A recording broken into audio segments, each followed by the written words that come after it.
Hello students, मैं मनोज कुमार टाक आपका स्वागत करता हूं आपके अपने YouTube channel CF classes for chemistry MK टाक पर।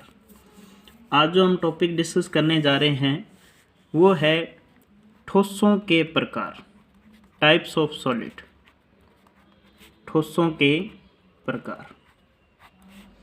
ठोस कितने प्रकार के होते हैं? हमने पिछले वीडियो में देखा था, इंट्रोडक्शन दिया था हमने कि ठोस क्या चीज़ है, उनके लक्षण क्या होते हैं, गलनांक का उतना क्या चीज़ है और ठोसों का द्रव में, द्रव का गैस में किस प्रकार परिवर्तन होता है। आज हम पढ़ेंगे ठोसों के प्रकार। तो ठोस दो प्रकार के पढ़ेंगे। दो प्रकार के होते हैं, अक्रिस्टलीय ठोस और दूसरा होता है क्रिस्टलीय ठोस। अक्रिस्टलीय ठोस और क्रिस्टलीय ठोस, दो प्रकार के ठोस होते हैं। सबसे पहले बात करते हैं अपनी क्रिस्टलीय की। क्रिस्टलीय ठोस क्या होते हैं? इनको हम वास्तविक ठोस कहते हैं। वास्तविक ठोस का मतलब है कि ये हमें दिखाई देंगे कि असल में क्या है, ये ठोस है। और इनकी जो नेचर होती है वो विषमदेशिक प्रकृति की होती है। इनकी प्रकृति कैसी होती है? विषमदेशिक प्रकृति। विषमदेशिक का मतलब है, विषम का अर्थ होता है भिन्न भिन्न, देशिक का मतलब है दिशाएं। देशिक का मतलब क्या है? दिशा। अगर हम इन क्रिस्टलीय ठोसों की मापन करें, इनके जैसे फिजिकल प्रॉपर्टीज होती हैं, भौतिक गुण होते हैं। भौतिक गुण का मतलब है जैसे रंग क्या है उसका, गंध क्या है, कठोरता क्या है, विद्युत चालकता क्या है, विद्युत प्रतिरोधकता क्या है। ये जो जितनी भी राशियाँ होती हैं ये भौतिक राशियाँ कहलाती हैं, भौतिक मापन है ये। तो इनका मान अगर हम देखें तो सभी दिशाओं में क्या आता है? भिन्न भिन्न आता है। इसलिए इनकी प्रकृति क्या होती है? विषमदेशिक होती है। और ये क्या है कि जब इनकी स्ट्रक्चर की हम बात करते हैं तो ये ठोस क्या होते हैं? तो संपूर्ण जो क्रिस्टल होता है उसके अंदर निश्चित ज्यामिति में व्यवस्थित होते हैं। निश्चित ज्यामिति क्या होगी? अब ठोस जो होते हैं वो 3D शेप में होते हैं। ठोस क्या होते हैं? 3D शेप में, त्रिविमीय अवस्था में होते हैं। तो संपूर्ण जो क्रिस्टल बनेगा उसके अंदर जो अवयवी कण होंगे, वो आपको बताया था मैंने कि अवयवी कण अणु हो सकता है, परमाणु हो सकता है और आयन हो सकता है। ये इनमें से कोई भी हो सकता है। ये किस तरह से जुड़े होंगे? संपूर्ण क्रिस्टल में त्रिविम रूप से निश्चित ज्यामिति में व्यवस्थित होते हैं। तो वो जो ठोस होगा वो क्या कहलाएगा? क्रिस्टलीय ठोस कहलाएगा। अब इनमें क्या है? निश्चित ज्यामिति है, तो इनके गलनांक भी क्या होंगे? निश्चित होंगे। गलनांक भी क्या होंगे? निश्चित होते हैं।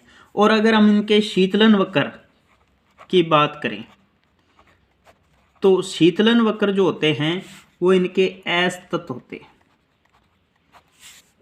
असतत मतलब जैसे कोई कंडीशन है, टेम्परेचर और टाइम के बीच में अगर हम ग्राफ खींचें तो इस तरह का ग्राफ आता है, मतलब एक जैसा नहीं रहेगा।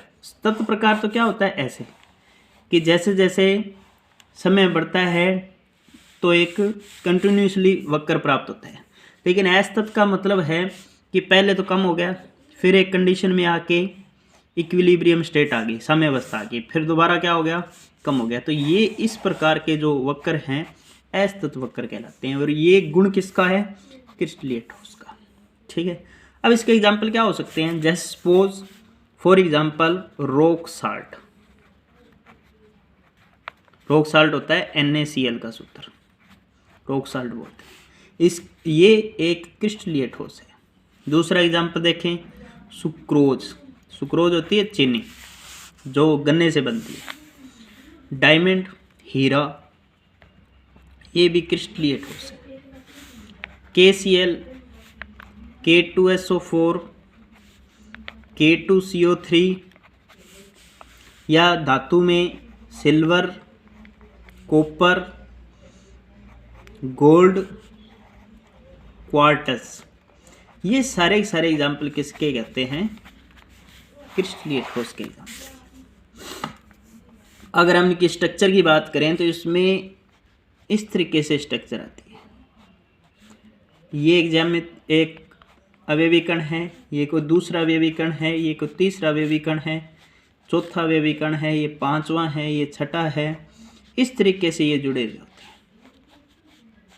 और इनकी ज्यामिति क्या होती है, सबकी एक जैसी होती है। 3D एंगल है, ये सारे क्या होते हैं, एक जैसे।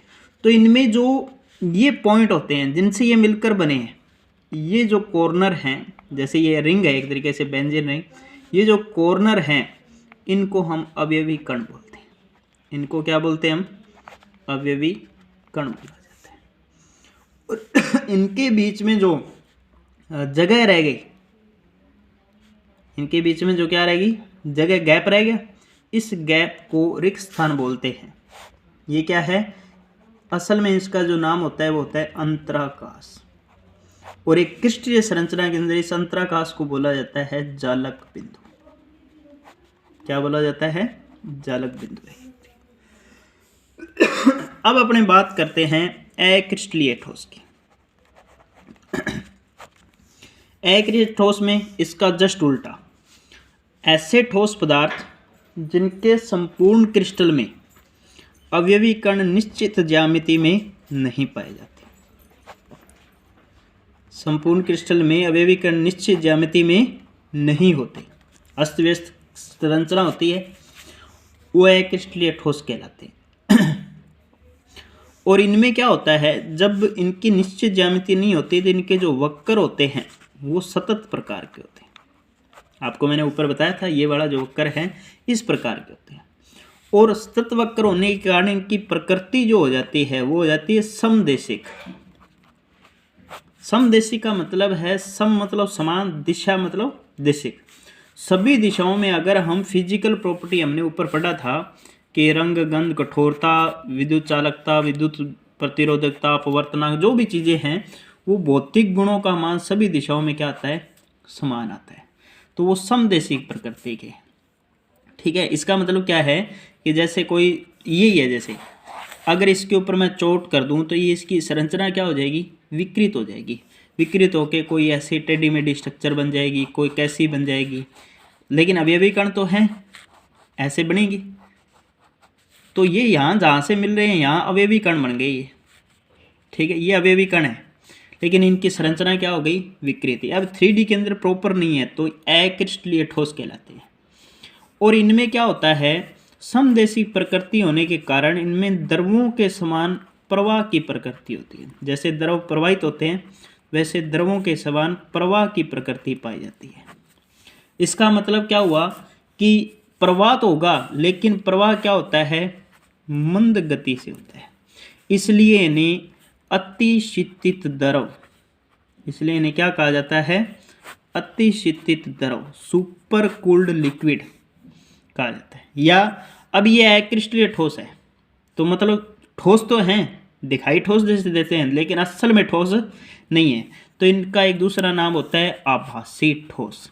इन्हें क्या कहा जाता है, आभासी ठोस। मतलब ठोस होने का आभास ही होता है, असल में ठोस नहीं होते, ठीक है। तो ये सारे क्या कहलाते हैं, अक्रिस्टलीय ठोस। और इनकी प्रकृति क्या है, समदेशिक। तो ये द्रवों के समान प्रवाह दर्शाते हैं, इसलिए इनको क्या बोलते हैं, अतिशीतित द्रव। तो ये अतिशीतित द्रव का कारण क्या होता है कि इनको पिघलाकर हम सांचों में डाल सकते हैं और कोई भी आकृति दे सकते हैं। फॉर एग्जाम्पल जैसे कांच है, रबड़ है, प्लास्टिक है, ठीक है। अक्रिस्टलीय क्वार्टज, जो क्वार्टज हमने क्रिस्टलीय में पढ़ा था वो सॉलिड था, ये अक्रिस्टलीय क्वार्टज है। तो मतलब इनको हम पिघलाकर सांचों में डाला जा सकता है, ठीक है स्टूडेंट। आज के लिए बस इतना ही। अगर ये वीडियो अच्छा लगे तो लाइक एंड सब्सक्राइब कीजिए। Thank you.